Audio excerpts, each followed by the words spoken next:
Hi and welcome back to Dusty Book Sniffers. I'm Nicole and today we're here for my weekly wrap-up.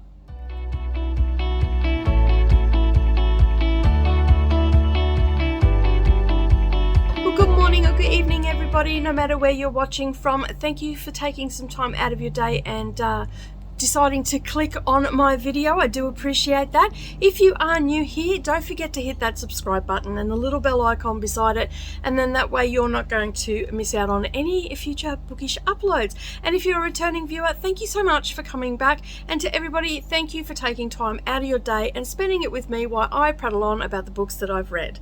Alright, so I had a pretty sluggish week in comparison to the last few weeks for reading.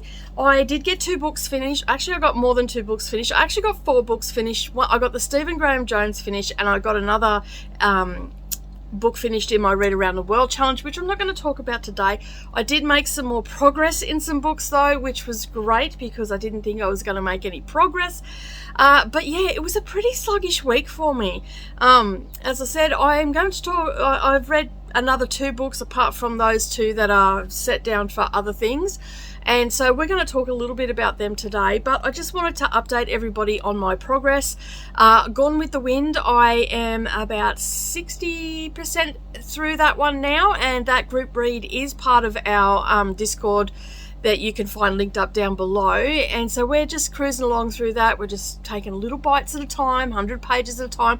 Of course, I was behind for 2 weeks, but I caught up last night, actually. I caught up after I finished Demon Theory, so I switched gears completely. Went from horror to romance, like vintage romance at that, in a blink of an eye. So yeah, but I made a fair bit of progress on that. I've still got a little bit to go to catch up to where I need to be, but I'll do that later today or something. I think I've got about another hour, and I'll an hour of reading, and I should be up to date. I think there's like 3 or 4 chapters, and the chapters are quite 3 actually I've got, and the chapters are quite long in Gone with the Wind. They take a little while to get there. I still haven't made any more progress on Wheel of Time, but I have that set down for today and tomorrow to make some more progress on that. I'm hoping to finish it by the end of the month so I can start book 2, which I have somewhere here. Where we got book 2 is here, so another chunkster. So I've got that there, and I also made a little bit of progress, I think about 3 or 4 pages, not much at all, on Middlemarch, and that is a group read that we're doing with Read Fine Books, and she has a Discord, and I will link her channel up down below, and then you can go over and find all the information for her Discord. But this is like a little mini haul. I was reading it on and as you know, I like to collect things, and my newest obsession is cloth bounds. So and you'll see more of them in my haul video because I've had a couple come in. But I am super excited. On Friday, my Middlemarch copy came in by George Eliot, and yeah, 880 pages. So I have some stonker books that I have been making slow progress through. I don't tend to rush these books, like I just pick them up whenever. But I mean, look how gorgeous that is. I just love it. I love it. So it's my new obsession, collecting those. But let's get into the other books that I read this week. Hey everybody, it's a new week, and that means a new reading week for me. So we have just had the bingo prompt dropped. It was a little bit late, my bad, I know. But we have a bingo prompt where we have to read a book that was released in 2018, and I have chose to read Circe by Madeline Miller. And the reason I chose this is because it was on my daughter's bookshelf, and I read Song of Achilles last week. So I'm looking forward to reading this week. I do not know anything about it, just like I went into Song of Achilles with no clue what it was about, and I thoroughly enjoyed that. So I'm hoping that I enjoy this as well. I really vibed with her style of writing, so I like Madeline Miller's style of writing. So I'm guessing that she is going to definitely be an author that will end up on my bookshelf, because I like the way she writes.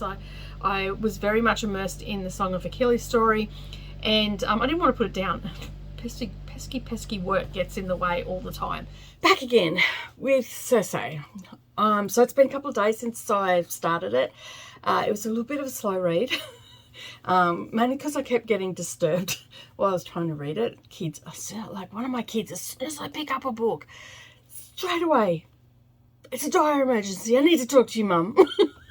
I'm like, okay, I'll just put this book down. I think I read like in chapter 3 or 4, I think I like read like one paragraph about 6 times, I swear. Well, that's what it felt like. I probably didn't, but that's what it felt like. Anyway, I've been doing housework this morning, and I haven't had a chance to, I'm just gonna, because it's feeling weird, put those clips in. Alright, so anyway, I've been doing housework this morning, that's why I look like this. So I just finished reading this off this morning, and I haven't had a chance to talk about it. So I've been thinking about the book while I've been doing housework this morning. It's that day. I haven't had a very big reading week. I haven't even really made a lot of progress either on some of the books that I've got going, so I haven't read anything really this week because I've been super busy and editing, which I can't listen to a book and edit at the same time. It just doesn't work. But anyway, I digress. So it took me a little while to read Circe, is how it's, I don't know. It depends where you come in the world, how it's pronounced, I guess. But anyway, I'm going to go with Circe. All right, so what can I say about this? I am giving it a 4-star rating. I'll say that straight up. I do like Madeline Miller's writing style, and I said that when I read Song of Hercules the other week. So I am enjoying her books, and I don't know how many, I haven't looked how many books she's got or anything like that, but I'm definitely going to be picking up some more of her books and reading them because I just gel with her writing style, and her storytelling is pretty amazing. So this is following the story of Circe, and for those that don't know who Circe is, Circe's father is Helios, and I forget her mother's name, but anyway, she is one of 4 children to Helios and her mother, which I'll insert down the bottom here. It's completely slipped my mind. And there's a lot of names in here. And so, yeah, so she is it's basically telling her story, and she is the center of the story and all the things that she has gone through. So she was actually banished to an island for doing the wrong. I don't want to give too much away. It's a brilliant book. Like I think everybody should read it. If you haven't picked it up, I definitely think that you should pick it up and read it. So basically, she's banished to an island, and that's where she's always been on the outers with everybody. She's never really been part of the Titans and stuff like that. So she's always felt like she was an outcast. Her parents were just flat out mean. These people are supposed to be like godlike and all the rest of it. They're just mean.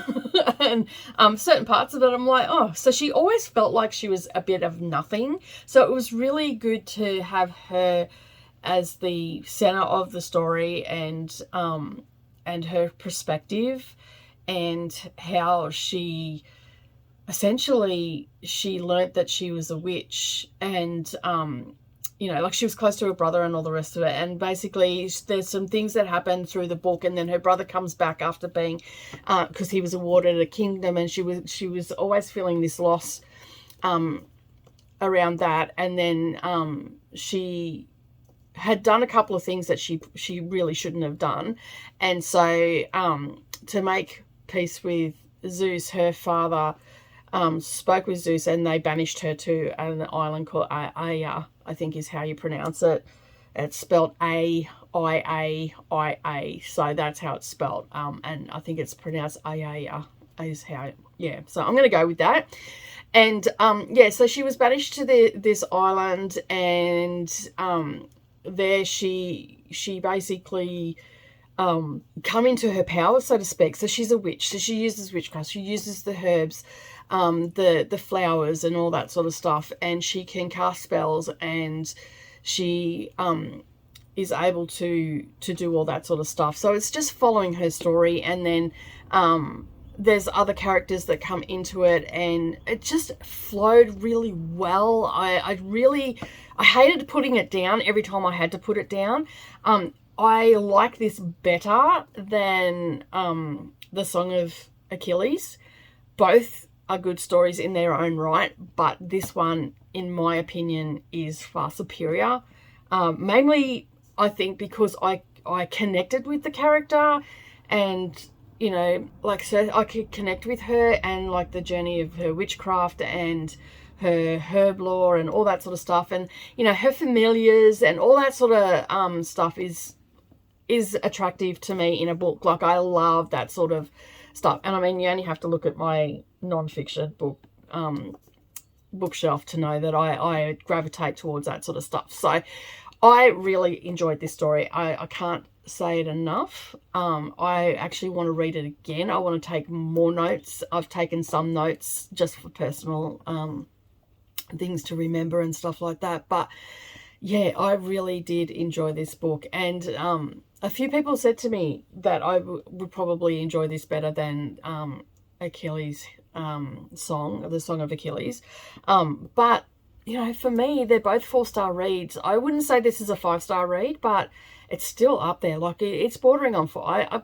You know what? I'd probably go out on a limb and say 4.5 stars, because I haven't put it through Corpole yet, but it is really resonating with me with this. I love the story. I love how it ended. You know, I love that she still, even though she was getting put down all the time and she felt disconnected from her family and all that sort of stuff, she still managed to hold strong. And yeah, so I really, very empowering, I guess. Very, very empowering story. So that is my take on Circe. It's probably, like, without actually giving things away throughout the book. And I don't want to do that. I don't want to give spoilers, because if you haven't read this book, or you haven't read Song of Achilles, I recommend that you pick up these 2 books from Madeline Miller and give them a read. They're not super long books. Like, this one's only 333 pages. So, and I think Song of Achilles was about 320. So they're not super huge books.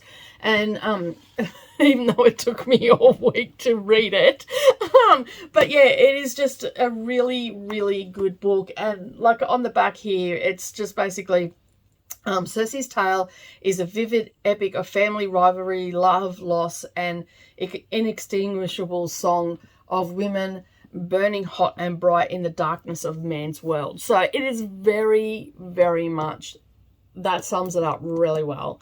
And so yeah, if you haven't picked up Circe, or you've been thinking about picking up Circe, if I was you, I would go and buy it. I would get it on Kindle, get it whatever way you can, and give it a read. But yeah, I am looking forward to reading more from Madeline Miller. Hey everybody, it's Sunday morning and I just finished reading Who We Were. It is a reunion style book. It is actually written, based here in Australia, written by an Irish-born Australian resident. So yeah, it's a good book. So I am in the lounge room. I'm under the blanket. I've got a little heater going and I've just finished it. I was listening to this as well as reading along with it, so I can burn through books a little bit quicker. It's got 440 pages in it, and it's also a book that I am reading for Big Books Summer Challenge with Sue Jackson. So, in saying that, yeah, so I'm filming in the lounge room, and it's like after 10 o'clock. And the reason I don't often film in here is because it's very dark, and I will show you how dark it is in the middle of my house by turning this light off. So as you can see, I have a lamp on over there, and it is after 10 o'clock in the morning, and so that's why I don't film here, because it's so dark. So because I have been asked to show my bookshelves, but I'd have to get so many lights just to illuminate because it's so dark in here, and they're dark bookshelves, they're not white bookshelves. All right, so let's talk a little bit about who we were. I can't even read. So this is by B.M. Carroll, and I'm not too sure how many novels she's written. This is the first time I've read her. I didn't annotate this book because it was just an average read for me. Like, it's a 3-star rating. Nothing too exciting, but it's based around a reunion, and I believe there is 6 characters all up. Let me just think. Robbie, Katie, Annabelle, Grace, Zach, Jared, Luke. Is there a Luke? Yes, and a Luke. So yeah, so however many that was, put it up on the bottom of the screen. I remembered all their names though. That was really good. So that's 20 years later, after they were at school, they were going to Macquarie High, and basically it's set around the northern beaches of New South Wales in Sydney, and basically it's just telling that story. It wasn't a great, it was a little bit slow. I did have a little, some fun moments in it. There was little inserts from their yearbook and stuff like that, of where they were, what they were going to do, where they were going to see themselves in 10 years. So this is set 20 years after the fact. So they're all about 38 years old, mid-30s, 38 years old. And there was, Annabelle, she was the most popular one, and she ended up marrying Jared, who was the sport one. They ended up having a teenage pregnancy and stayed together and now got 3 kids. Then there's Grace and her husband, and there's Luke, who is the gay friend, and Katie, who was on the outs and all that sort of stuff, who is now a teacher, a science teacher, and really fit. Then there was Melissa, who is super successful but as having problems with her marriage. And there was Grace, and then Zach, who was a bit of a turd at school and ended up growing up to be a doctor, and so it's revolving around this and Robbie, who was sort of got teased at school and was bullied and all the rest of it, and he has epilepsy.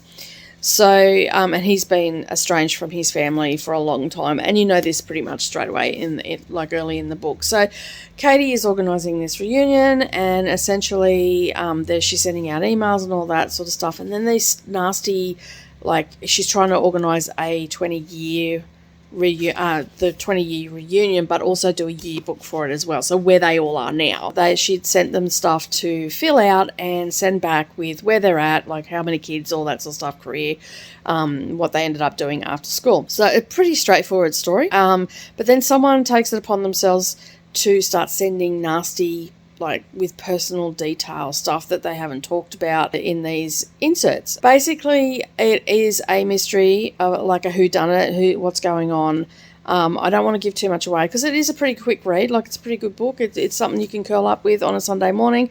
I started this last night pretty late. I started at 11 o'clock last night, listened and read along for a couple of hours, and then I've finished it off this morning in a few hours. So it's a pretty good quick read. It's a mystery, as I said. It's got the audio is an Australian voice, so that was quite different because I've been listening to a lot of English narrators and of late, but so it was nice to hear my own accent for a change. Well, not my personal accent, but my country's accent. And and the author lives in Sydney, and she's drawn on that around that. But I believe she's written 3 novels under this name, B.M. Carroll. And I think, if I got the right one, I think she may have 7 novels altogether. I wouldn't say I would gravitate to her sort of writing. It's not bad writing. It's great. The story flowed. The pace is really good. I got this through the Book Grocer box. So a lot of the books that you'll see in the next couple of months are pretty much coming from the Book Grocer box or from a book sale, a secondhand book sale. So yeah, but as the reunion nears, anonymous threats are made and terrible events that bind the group together begins to resurface. Everyone in their own way is guilty, and some just want revenge. So it's a revenge story and whatnot. So it has a little bit of bullying in it. It's not graphic or anything like that. It was not violence as such, but one of the people was not so nice to one of the people. So yeah, so there's a little bit of that, they're reminiscing and all the rest of it. It was definitely a story was getting told. It wasn't it wasn't each person sort of telling the story. I felt like someone was separate from the group and telling the story, but sort of trying. Yeah, I don't know. It's hard to explain. I mean, I'm not criticizing the writing or anything like that. It was great. I read it, as I said, very quickly, listening to it and reading along. A little bit of drug use in it as well, and there's a little bit of violence, but towards the members of the story and stuff like that. So not overly triggering or anything, but it might be for some, so I better say that. But yeah, that was Who We Were. It was a good, nice, quick read for a Sunday morning. I thoroughly enjoyed it. So, as I said, I didn't read too much, but yep, that's it. Circe and Who We Were. The Who We Were book was not what I was... I think I was expecting a little bit more, because Leanne Moriarty actually said that it was a really good book. And you know, Leanne Moriarty, for those that don't know, is an Australian author, and she writes some pretty good books. Like, she's even had her books adapted to TV shows, like Nine Perfect Strangers, I think it's called. And like, I've read a couple of her books, not a great deal of her catalogue, but she's a pretty good writer, so I was expecting a little bit more from Who We Were, but still, overall, it was a great Sunday read. I managed to smash it out in a day, which was really good. I started it like an hour before midnight the night before, so not quite, it was still in a 24-hour period, but yeah, in 2 sittings I sort of smashed it out, so that wasn't too bad. But yeah, it wasn't, I was expecting a little bit more, you know, like if you've got someone like the likes of, you know, well-known authors that are doing their little blurbs on the front and all the rest of it, you would expect that they would give you either decline to put it on there if they didn't think it was a great read, or, you know, yeah, but you know, it's subjective, isn't it, really? Like, it is. Anyway, enough ranting now. That is it for me today. I hope that you enjoyed this video. Don't forget to give me a thumbs up down below, because that will help me get seen on a YouTube. And if you have yet to subscribe, whether you're a returning viewer or new here, hit that subscribe button and the little bell icon beside it, and then that way you are not going to miss out on any of my future bookish uploads. Check out the end cards for my previous video, and also one that will be recommended to you personally. All right, have a great day, everybody, and I will see you all again next time. Bye for now.